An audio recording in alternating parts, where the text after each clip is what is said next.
We've been talking about energy and specifically gas, the potential for gas, why it's underutilised in South Africa and also on the continent. So let's continue that theme this lunchtime by speaking to Mike de Pontes, who is the COO of iGas. He's in the Johannesburg studio. Mike, thanks very much for joining us today. What is iGas? A government company belonging to the Central Energy Fund group of companies looking at infrastructure for Southern Africa to bring gas into Southern Africa.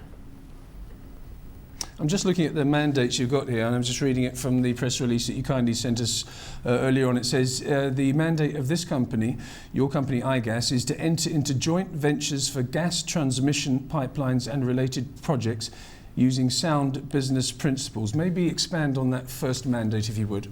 Certainly. We are very lucky to work with a number of joint venture parties.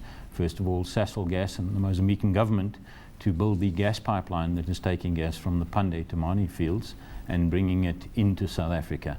And that's been very useful, and I think it's brought a significant amount of gas to play within South Africa.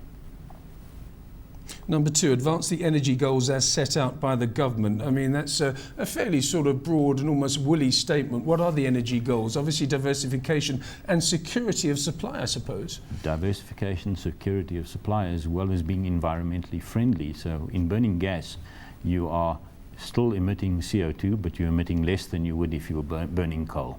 So slowly, South Africa will be moving, certainly from a coal economy to some mix of coal plus other fuel resources.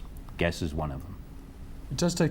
It does take a long time though, doesn't it? It's all very well people saying, well, because of shale gas and because of technological developments, the price of gas is so cheap, and if it's $4 for whatever the semantic is in the United States of America, surely we can just import the stuff and plug it in. But it's of course not as simple as that. I think you've got the essence of it, Lindsay. You can just import it, but once you do that, of course, that drives the price up.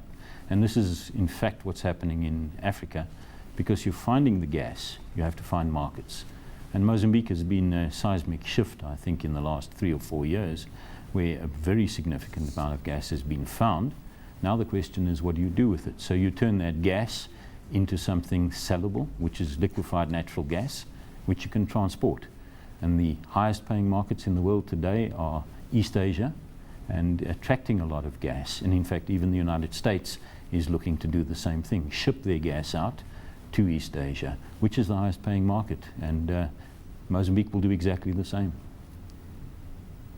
Okay, so Mozambique is almost a template then for the rest of Africa, but it does take a long time. What do we need in South Africa in terms of infrastructure? Is it as simple as pipelines and terminals?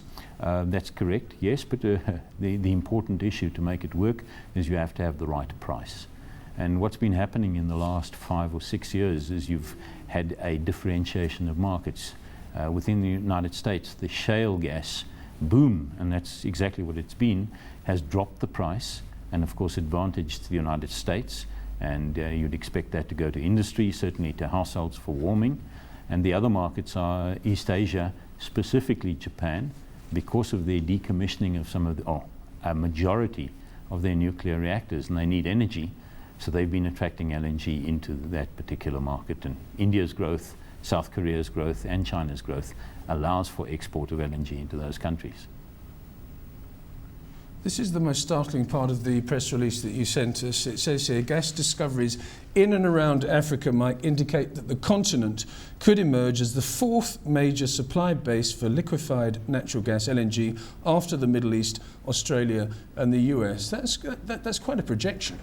What is happening is that if you see the gas, and you mentioned football early on as a premiership, the top of the premiership of the gas quantities and proven reserves are Russia, Iran, Turkmenistan, interestingly enough, as well as Qatar. The middle of the league is Africa, consisting the majority at the moment of Algeria and Nigeria, with Mozambique set to become a similar number player.